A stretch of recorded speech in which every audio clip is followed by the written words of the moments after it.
Welcome to part 3 of my crawler build.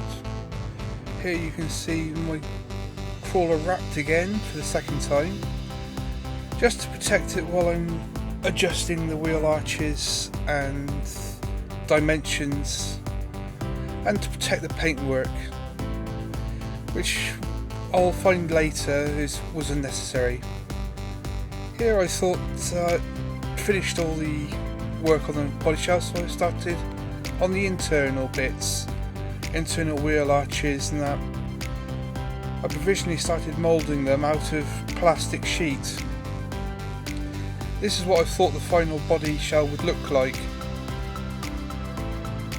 Inevitably in the end I ended up changing it, but that was due to the fluid design.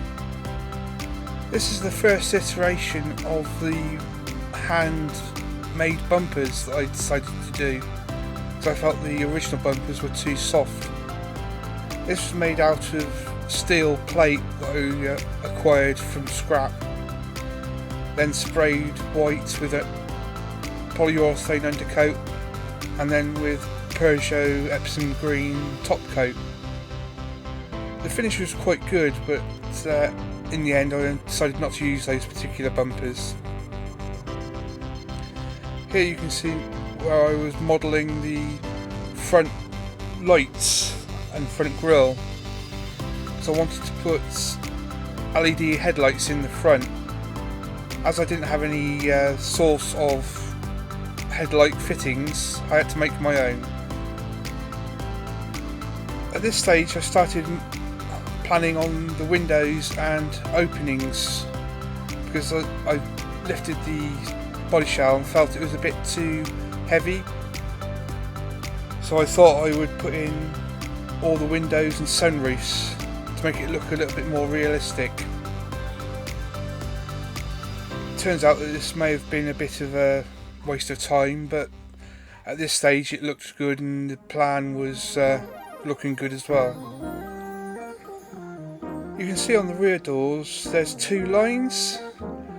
My plan was to actually make that as an opening door.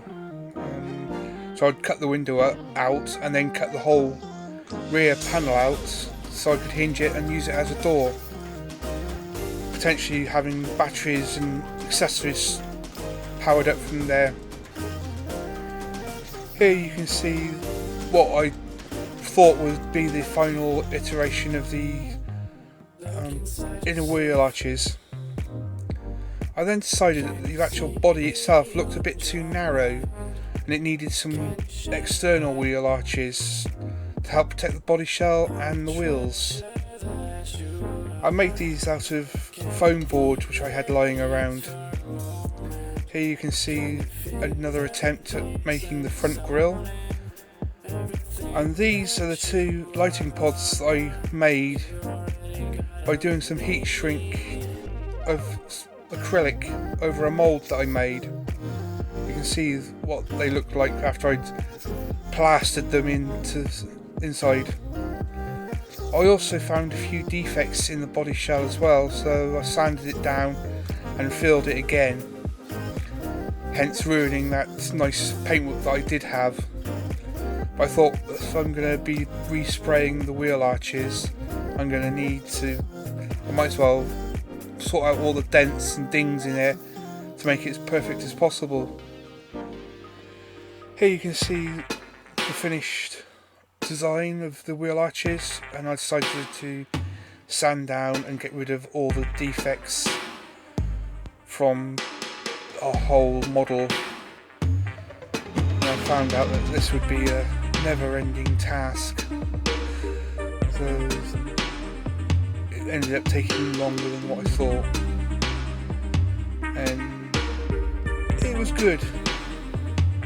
This is the second iteration of the front grille, so I wasn't quite happy with the shape of the original one that I made. Anyway, thank you for watching part 3, and I'll see you in part 4. Take care. Please consider liking and subscribing and sharing this video.